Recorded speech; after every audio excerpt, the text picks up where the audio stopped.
অ্যালেপ্পির শান্ত জলরাশি পেরিয়ে আমাদের যাত্রা শুরু হলো মাদুরাইয়ের উদ্দেশ্যে। পথে পেলাম একটি আঙুরের বাগান। আমরা সেখানে কিছুক্ষণ সময় কাটিয়ে দুপুরের লাঞ্চ সেরে চলে গেলাম মাদুরাইয়ে। দক্ষিণ ভারতের ঐতিহ্য ও ভক্তির প্রতীক শ্রী মীনাক্ষী আম্মার মন্দির দর্শনের পর মাদুরাইয়ের হোটেলে কাটালাম এক আরামদায়ক রাত।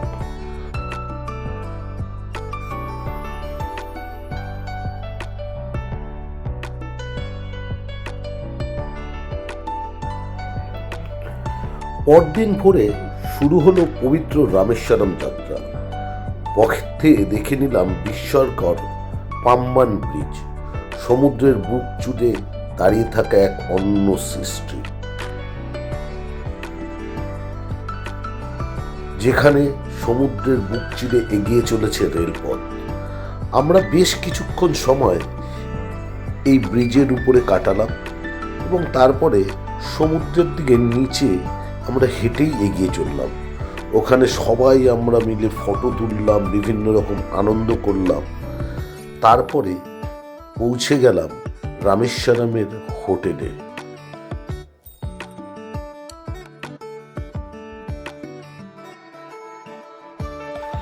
আলোকসজ্জায় মোড়া হোটেলের অপূর্ব সৌন্দর্য, পরিচ্ছন্ন পরিবেশ আর অতিথিয়তার উষ্ণ ছোঁয়ায় ভ্রমণের ক্লান্তি মুহূর্তেই যেন মিলিয়ে গেল। এরপর আমরা হোটেলে একটু ফ্রেশ হয়ে তারপরে চলে গেলাম রামেশ্বরমের সমুদ্র তটে। সেখান থেকে রামেশ্বরম মন্দির পায়ে হাঁটা পথ, কিন্তু আমাদের কোনো ক্যামেরা মন্দিরে ঢুকতে দিচ্ছিল না বলে তো আমরা ক্যামেরা নিয়ে ঢুকতে পারিনি। তাই রামেশ্বরমের সমুদ্র তটে, যেখানে রামেশ্বরমের সমুদ্র এসে মিশেছে রামেশ্বরম মন্দিরের সাথে, তো সেখানেই আমরা বেশ কিছুক্ষণ সময় কাটিয়ে নিলাম। আপনারা দেখতে পাচ্ছেন এই যে সামনের যে গেটটা, এর পাশেই রয়েছে সমুদ্র।